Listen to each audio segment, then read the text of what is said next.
Hi. From this point on, we're going to download the SDK, which is Software Development Kit for Android, and this is the same thing for Macs and Windows, so I'm going to go over and continue with my Mac, and don't worry, the installation process is exactly the same. So we have standard or custom over here.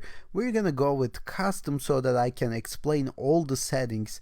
In standard, it just downloads everything as it is. In custom, you get to choose what you want, like this. If you want a dark theme, you can go for this, or if you want a light theme, you can go for this. I generally prefer dark theme, but this time I'm gonna go for light theme so that you can see it better since I'm recording my screen.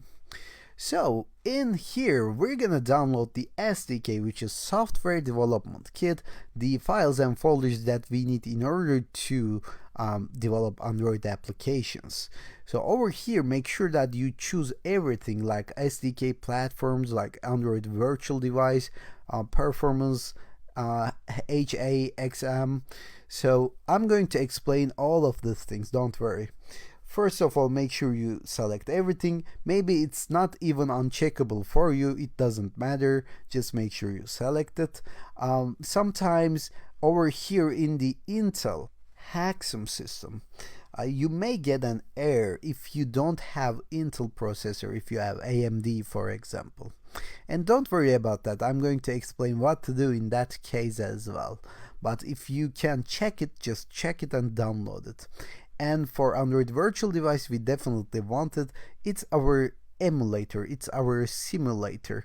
That is a software that simulates the real Android phones so that we can test the codes that we are writing in that virtual device.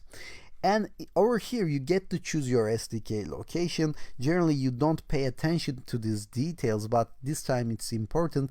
You don't have to have like a space or something like a different character than a Latin character over here, okay?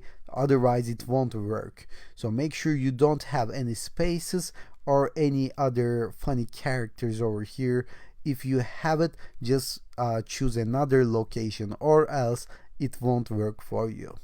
So as you can see, I don't have anything like that, so I'm going to say next, and here we see the emulator settings. So this is the simulator that I was talking about, and it's asking for my allocation of RAM.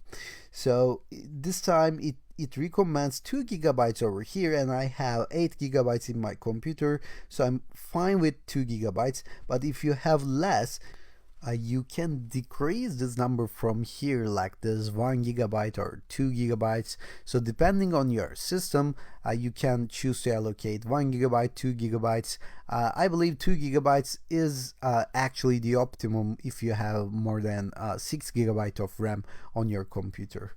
Okay, so I'm gonna go for this. Don't worry, you can change this afterwards because there are settings page for the virtual device as well. I'm gonna show you how to do that. As you can see, there are a lot of things to download, and if you hit finish over here, it will take a while because it's like gigabytes of data over here. It will take some time. Feel free to pause the video and get your tea or coffee because we're gonna get into the Android development as soon as we are done with this installation in the next lecture.